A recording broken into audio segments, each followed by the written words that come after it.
Google Merchant Suspension Case Study Part 4. Usually when Google suspend an account, they don't provide any detailed explanation why Google suspend your account. It's up to you to uncover the exact reason why they suspend your account. Well, I will explore the exact reason why Google suspends your account. Don't forget to drop your store link in my inbox. Today I will explore for this brand, Barley's Garden.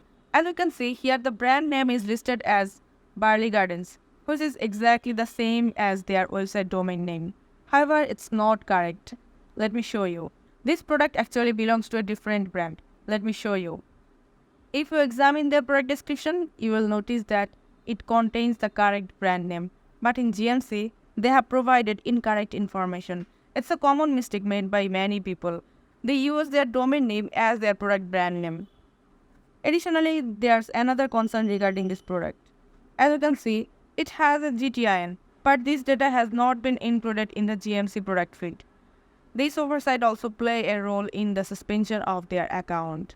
In a sense, Google expects accuracy and consistency in product listing, and discrepancies like this can result in account suspension. It's crucial to ensure that all products information align with the actual brand and includes the necessary details to maintain a healthy account status. If you like more assistance or guidance, feel free to reach out to me.